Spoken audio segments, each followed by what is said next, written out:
abitegedde gamba nti Asadamani Makeba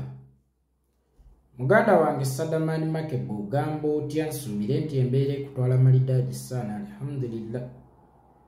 naffe gye tuli ow'ekitiibwa Allah abadde akyatukuumye mu ngeri ekyasinza okubeera ennungi Sadamani gye buvuddeko nakulaba ng'ozzizzaayo empapula zo ku kitebe kya National Unity Platform ezeegwanyiza entebe y'omubaka akiikirira Busiro North Constituency mu lukiiko olukulu olw'eggwanga ogutali musango kubanga ekisooka oli munnayuganda nga ssemateeka bw'akirambika osukka emyaka 18 nga ssemateeka bw'akirambika era oba osanga oyina ebitabo ebikusobozesa okutuula mu ntebe eyo nga ssemateeka bw'akirambika naye Sadamani ninawo akabuuzo kali kamu musajja kyoyo agula obugoye bw'omwana nga tannakwana mukazi gw'agenda kumuzaalamu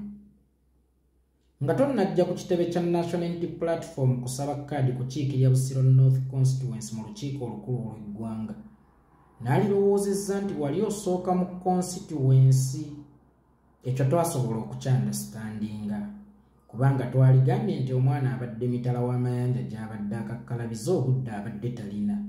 naye twali kusuubidde nti bwe walivudde ku kitebe kya National Unity Platform okuzzaayo empapula zo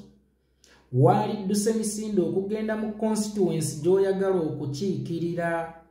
naye bwe wavaawo twaddamu kulaba ku social media si ku ground mu constituency posters zo tuzirabira ku social media so si ku ground mu constituency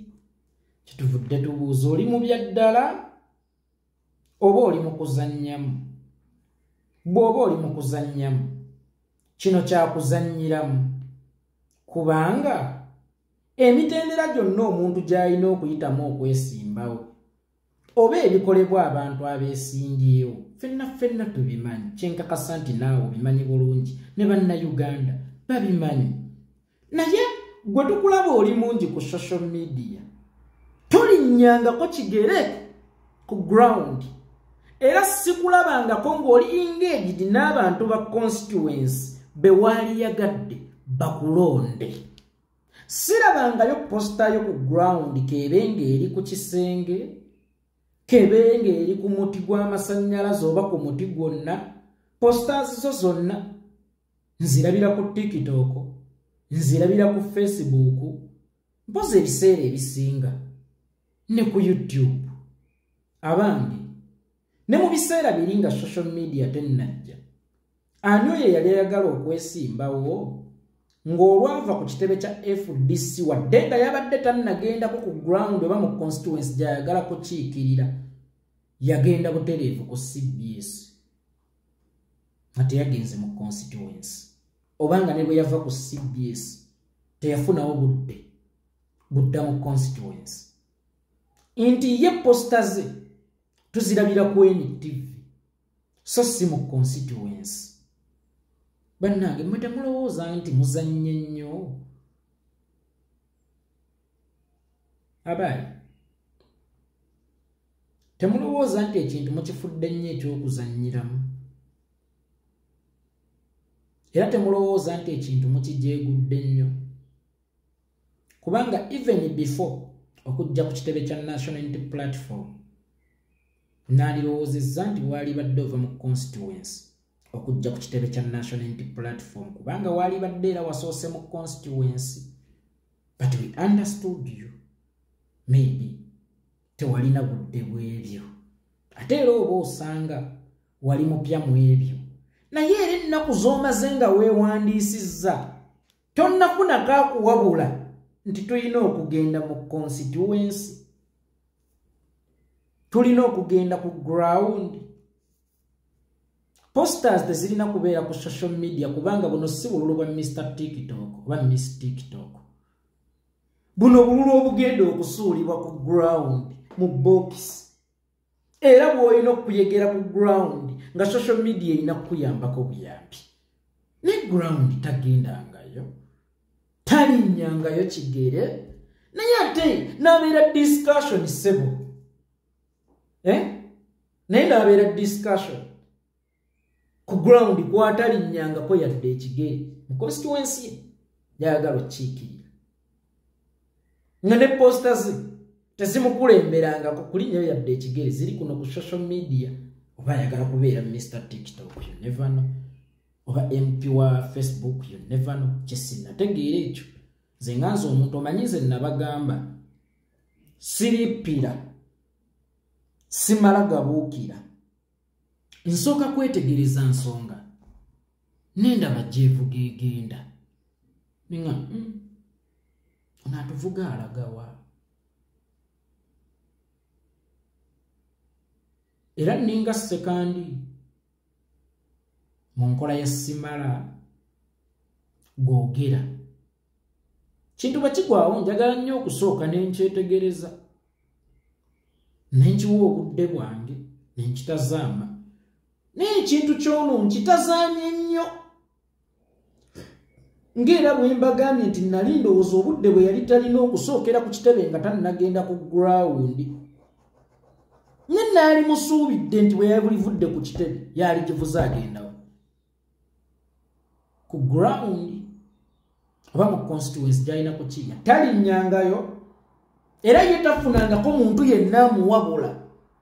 nti kaakati tulina okugenda ku ki ku ground. Ekirala ekyokubiri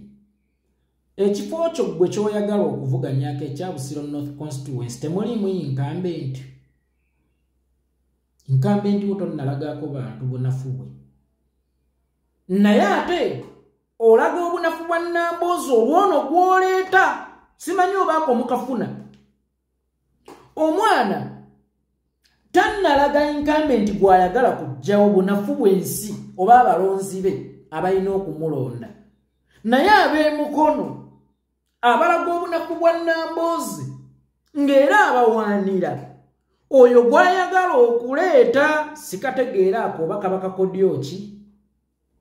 oba gwewo wawangula dda tewaliwo muntu Asadamaani yayitawo dda nga wali wowe olina okulaga nti wano wo waliwo omuziziko ono asooka aveewo then ffe tuleetawo ono kubanga kizibu omuntu okukuula omuntu olwoya mu nnyindo ya munne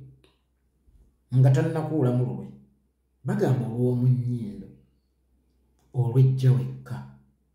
omwana ono ali serious kyenkana ki era gwono gwoleeta tonnamuyigirako nti ye yasookera ku ground gwe naawe gye walina okusookera bw'oba tewasookera ku ground kale ye ali ku ground naawe gy'olina okugenda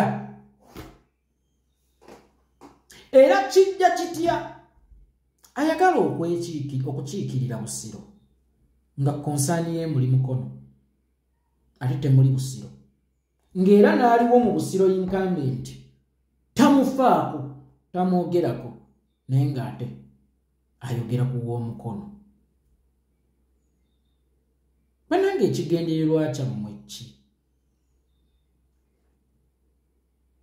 mmwe muvuga ki kuba ndaba ekintu kye tulimu kino kifiiriddemu bannaffe waliwo abali mu buwaŋŋangusa abawera waliwo abaliko obulemu abawera waliwo abazadde ba kitagenda abawera waliwo abakyala bannamwandu abawera waliwo abaana bamulekwa abawera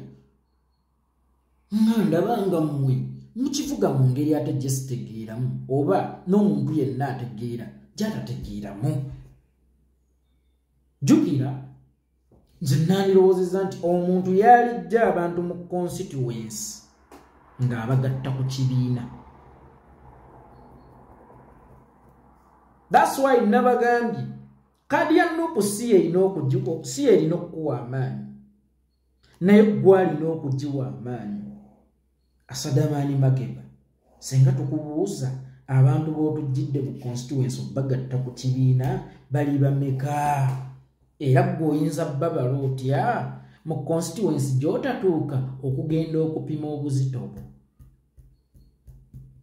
Waliwo ekitagatta ku baana bano, waliwo ekitali kituufu ku baana bano either nga kigenderere oba nga kikolebwa mu butamanya. Ne singa kiba kikolebwa mu butamanya bakakasa balina be balabirako era balina abasobola okubawabula n'ate kyannaku nnyo mulimu n'abantu b'enkirabamu noga gwe nga nandirowoozezza nti osobola okulengera we nnengera n'okusukkawo toyinza kugoberera muntu ku nsobi esooka ne bamukwatirayo ne ku lwokubiri n'aleeta gwera nga gwasoose okulippira ne bamukwatirayo ku lwokusatu n'aleeta era n'osooka okulippira ne bamukwatirayo ku lwokuna n'otabuuka ne ku lwokuna n'aleeta n'olippira wabaawo ekintu era wabaawo ensonga katutunule katutazaame ne kyonna ekinaatunuulirwa siwaliwo ku mulundi guno agenda kuttirwa ku liiso nkiddamu kyonna ekinaasengejjebwa siwaliwo ku mulundi guno agenda kuttibwa ku liiso tukooye ensobi eŋŋenderere naye nga zijjanga dizayini kubanga ensobi eŋŋenderere